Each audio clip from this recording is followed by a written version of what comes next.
Having high self-esteem is a vital part of a successful reboot. However, men aren't usually feeling very high in self-esteem when they first become a member of the porn reboot system. So today I want to help you understand the importance of self-esteem, what contributes to your sense of self, and how you can build your self-esteem over time. I'm JK Mazy, head coach at Porn Reboot and founder of Elevated Recovery. We help business owners, entrepreneurs, leaders, and ambitious professionals end their out-of-control behavior with porn, sex, and masturbation discreetly within 90 days. Today we're going to talk about self-esteem when it comes to porn addiction recovery.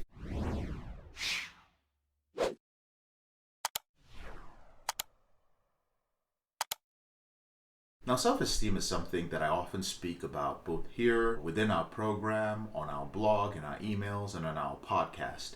As men who struggle with a compulsive problem with porn, sex, or masturbation, our self-esteem tends to be, let's just call it, horribly low when we first decide to quit porn. We hate ourselves, we're filled with guilt and shame, we believe we're weak and pathetic, and much more.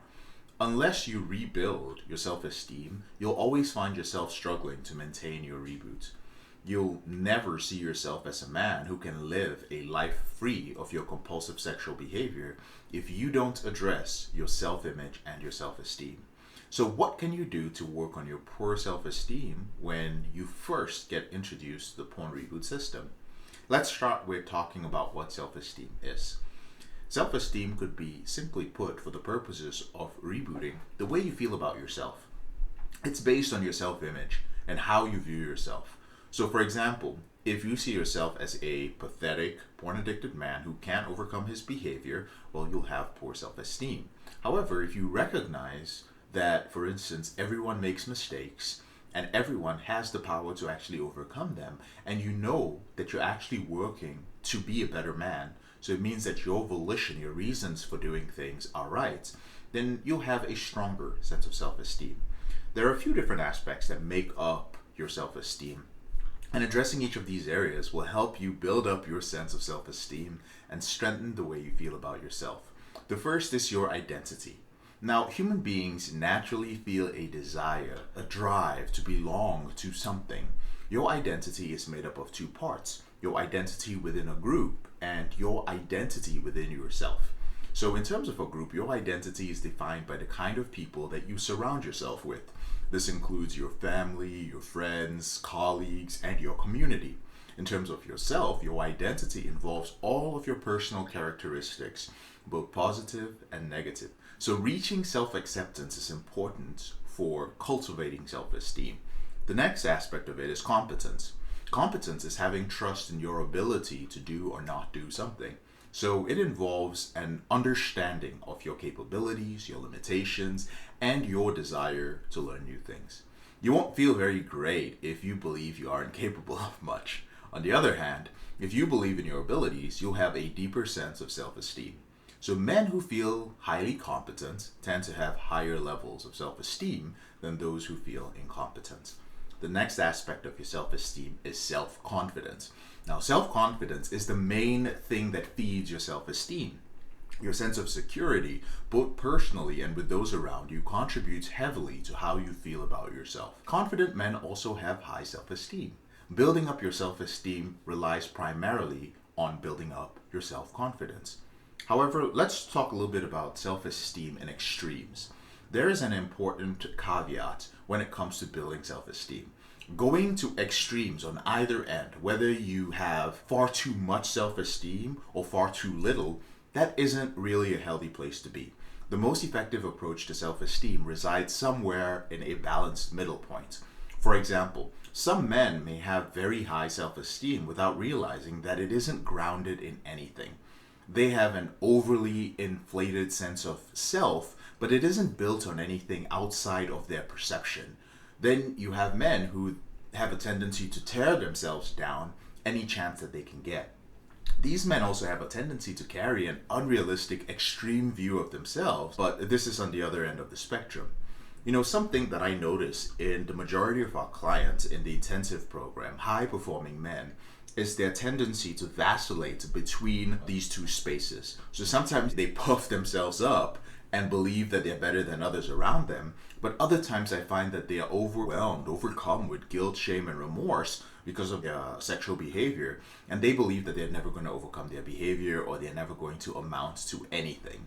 So typically, these extremes of self-esteem stem from coping or compensating. So men who struggle with self-acceptance will swing from one extreme to the other, and they struggle to find a middle ground where they can simply be a small part of the greater whole.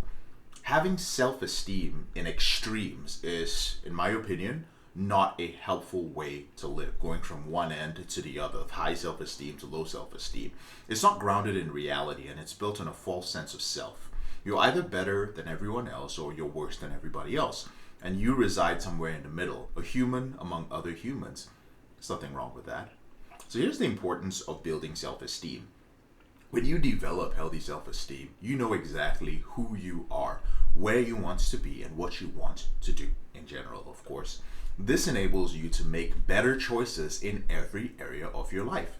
It informs the direction that you need to take so that you can most efficiently and enjoyably arrive at your intended destination. So having a clear idea of these three things allows you to make smarter decisions about who you spend your time with and which activities you participate in. When you're operating from a place of healthy self-esteem, you'll naturally surround yourself with people who understand you and who do things that you like doing, or things which will benefit you. So part of fulfilling these long-term goals involves really just getting out of your comfort zone. You won't be able to get out of your comfort zone if your self-esteem is low. That's the problem with that. This is another reason why building self-esteem is important in the first place. When you're comfortable with yourself, you're more likely to try new things, to meet challenges, to face your fears, to address your insecurities, and a lot more. A strong sense of self-esteem is also critical because it increases your resilience to the judgment or rejection of other people. So you aren't concerned about what others think about you when you have a strong sense of self and a clear sense of where you're actually going. So you might be wondering at this point, well, JK, how do I start building self-esteem? Well, now that you know why having a strong sense of self-esteem is so important, I'll leave you with an exercise to practice building it. Now, you might think this might sound a little bit silly, but I just ask that you trust me on this one, okay? So what I'd like you to do is, you may have heard of this exercise somewhere else, is stand in your bedroom or your living room, somewhere where you can be on your own, alone. Imagine that there's a circle drawn on the ground in front of you. Now, looking at that circle, call to mind all of the positive things that you want to be, the happy feelings that you want to feel, the best memories that you can think of, and everything that you hope for from life. Now put all your thoughts and your energy into those great things into that circle that sits on the floor in front of you.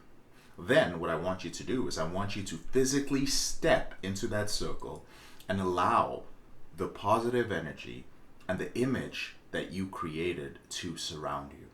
Feel those incredible feelings and experiences merge with you. When you step into this circle, you're stepping into the new version of yourself.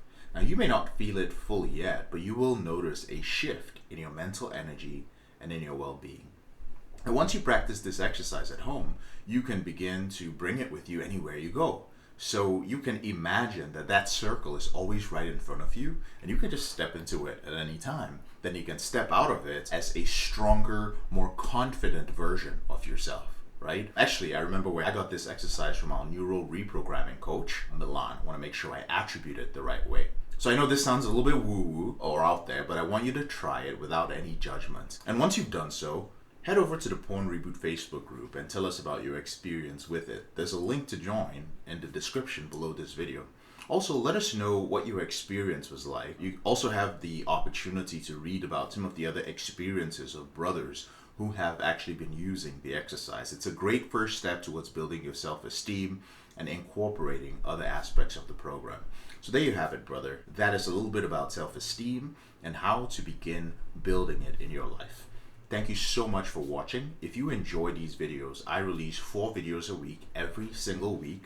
Don't forget to like this video and subscribe And please drop a comment because it helps us with the algorithm. Our channel is literally named Porn Reboot, so YouTube isn't the biggest fan of that. But if you guys comment, if you guys leave a like, and if you guys subscribe, it helps us to share our message about the dangers of pornography with men out there and help them end their out of control behavior. Now, whenever you're ready, there are a few ways I can help you for free. One way is to download a free copy of our book. It's called Confessions of a Porn Addict: 7 Secrets of Porn-Free Men, and it's the roadmap to ending this out of control behavior. The second way is, of course, to join our free Facebook group. There's a link to it in the description below this video.